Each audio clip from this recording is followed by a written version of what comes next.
just to wrap things up then, I'm going to run through a few different types of sound, such as drums, vocals, and leads, and just mention if and when I would use modulation effects on those sounds, and how I would do that, just so you can get a bit more context for how to use the modulation effects on other sounds in your project.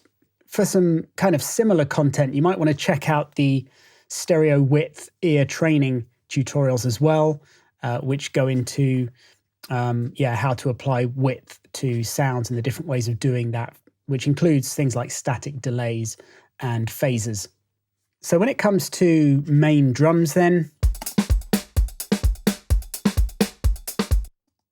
there aren't many situations when I would use modulation effects.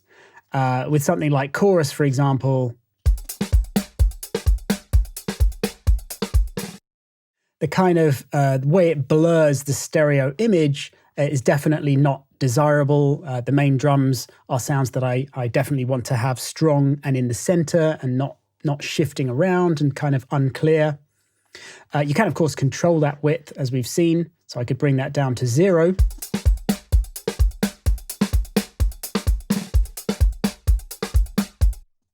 But then even the timbre shift that you get, the kind of changing, swirling sounds, again, aren't something I actually want to apply to my main drums. So chorus is something I just wouldn't ever apply. When it comes to phaser and flanger, phaser, once again, I wouldn't want that kind of a major spectral shift,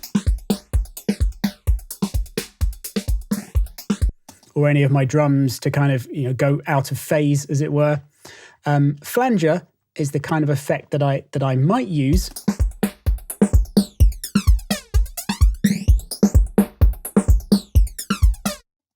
but if so, and if we look at the spectrum once again, remember that the biggest changes that we're getting there is really on these notches right at the top there. So not messing with the bottom too much, but it's an effect that I would only really bring in very occasionally, probably in some kind of brief fill or something where it's just really a break from the main groove. So not something I had on all the time, and something being used to create a kind of very obvious effect and a kind of interesting bit of variation. So it's only really flanger I would use of the three, and only very occasionally for fills and that kind of thing. If I was going to apply a delay, it would probably much more likely be a static delay, so one where the time stays constant, and it would be a much longer delay, normally a synchronized one, so it creates some kind of a beat repeat style effect where you're getting a trail of echoes, perhaps subtly in the background, set to a sort of 8th note or 16th note pattern or something like that. So yeah, modulation effects I would normally avoid for main drums. When it comes to different percussion, however, like for instance this cowbell loop here, currently a completely mono sound. So I searched for mono sounds in Loop Cloud to find these samples. Chorus would definitely be something I would consider applying to a sound like this, for all the reverse reasons that I've just covered with the main drums. In this instance, I don't really want that sound to be taking up the center. I'm perfectly happy for it to become less stable and strong in the center, and instead for it to inhabit a kind of space around the middle. And I totally don't mind if it's shifting around and doesn't have a kind of fixed position in the stereo field.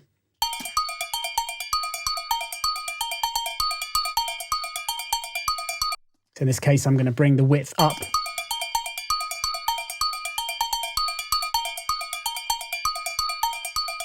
And in some cases, I may even go, above 100% there. So all these kinds of percussion sounds are things you definitely could apply chorus to. The only thing you might need to watch out for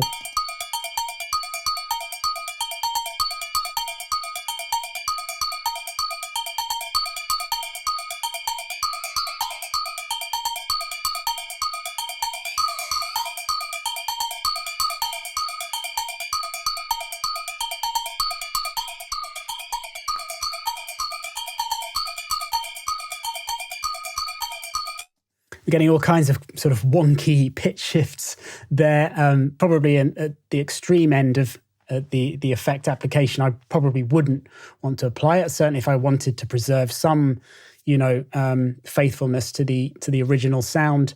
But if you wanted to create a crazy effect, that's totally fine. And I quite like it when it goes a little bit wonky there. That would certainly be something I might like in some parts of an arrangement. One thing I was trying to sort of create there is a smudging of the transient that you might get if the delay becomes obvious.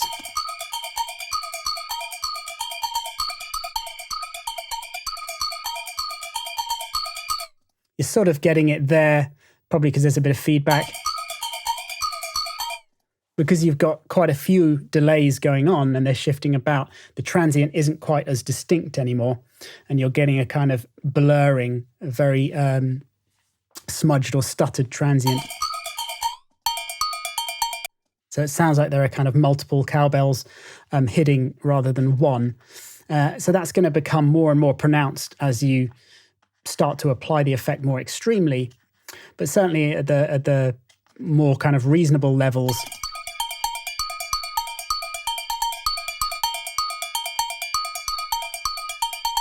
it preserves the original sound a lot more and just adds really kind of nice beneficial width and presence, which is the kind of thing you're going to be wanting to add to these sorts of sounds in a lot of cases.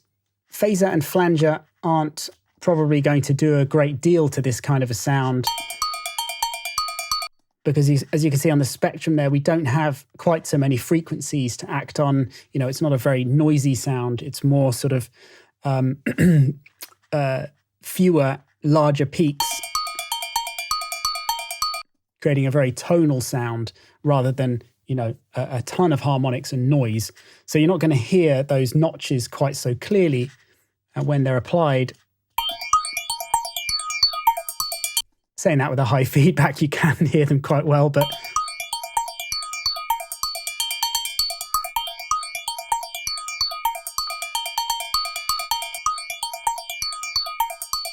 so actually, it can be quite a nice effect, but it's a much subtler one there, not nearly as dramatic as when we were applying it to things like that sawtooth waveform. And the flanger will probably be similar.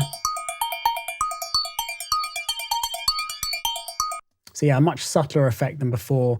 So probably not something I would bother with for this type of sound.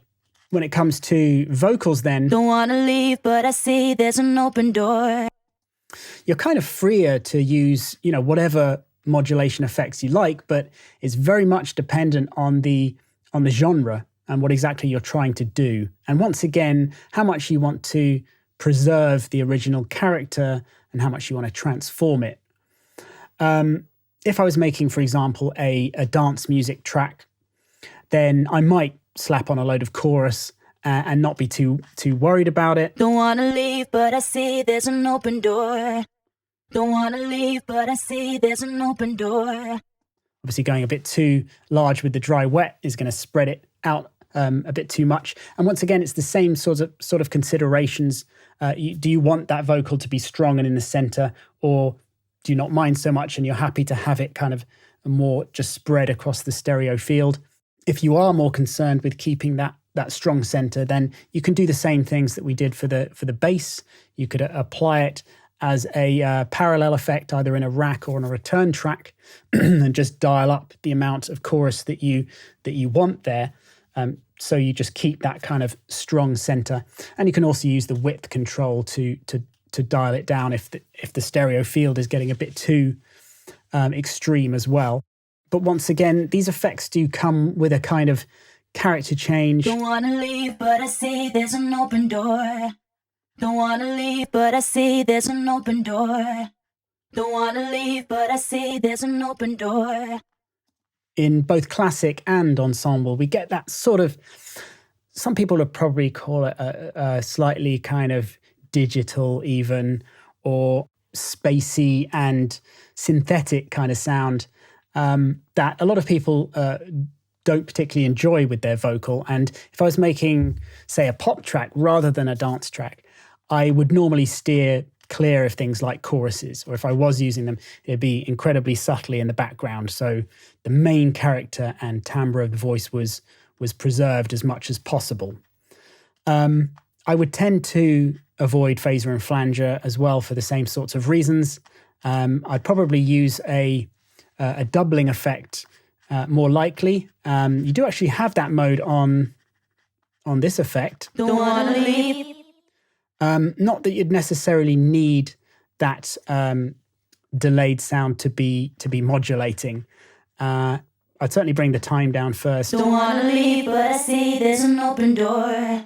Don't wanna leave, but I see there's an open door. Don't wanna leave, but I see there's an open door.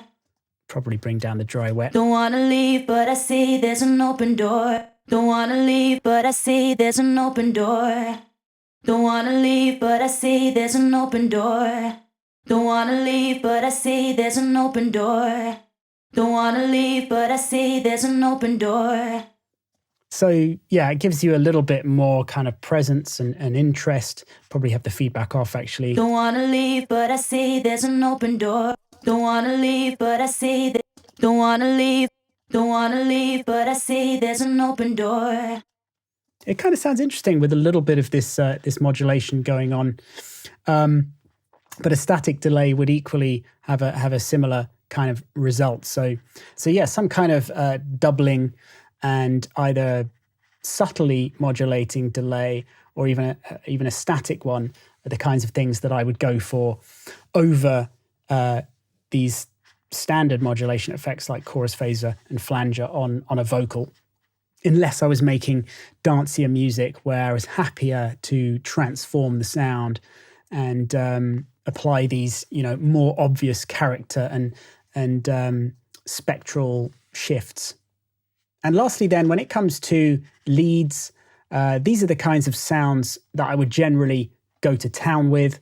Of course, it's a little bit genre dependent, but by large, you can feel free to use a lot of these sorts of effects and stack them up on top of each other in similar ways to how we processed our bass, but without necessarily needing to worry too much about what's going on the spectrum, because you won't have those lower frequencies to worry about there.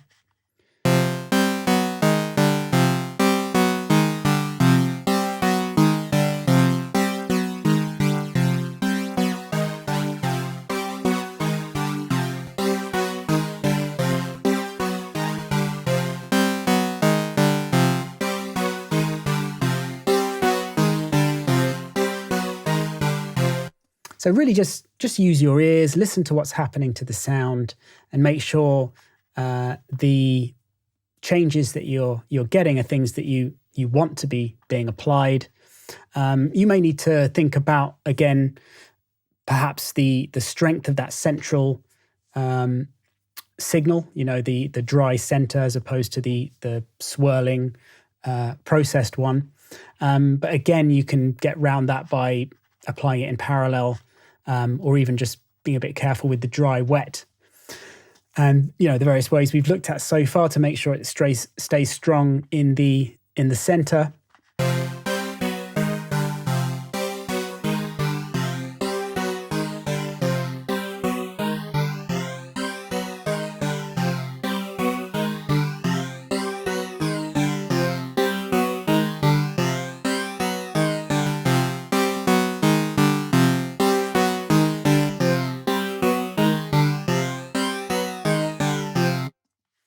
And I would say keep an eye on the spectrum, just make sure that the sorts of effects that you're applying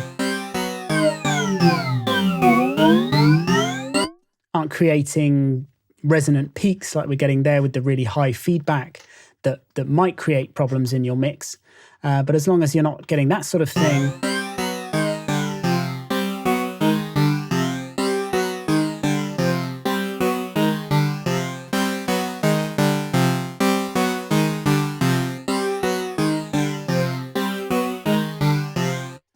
and everything's sounding good, then you should be good to go, and you shouldn't be getting any issues or any problems occurring. So that's the end of this little series then. I hope you found it enlightening and now have a much better understanding of these modulation effects and what they're doing to the signal on a track, and can therefore better apply them in your mixes more intelligently, with some kind of desired outcome in mind, rather than just slapping them on and having no idea, and then potentially running into issues with a few sounds where you're not getting, the desired outcome. So once again, thanks for watching. And if you have any more questions, of course, hit me up on the forum or over email, and I can address things in more bonus tutorials or live streams in the future. I'll see you soon.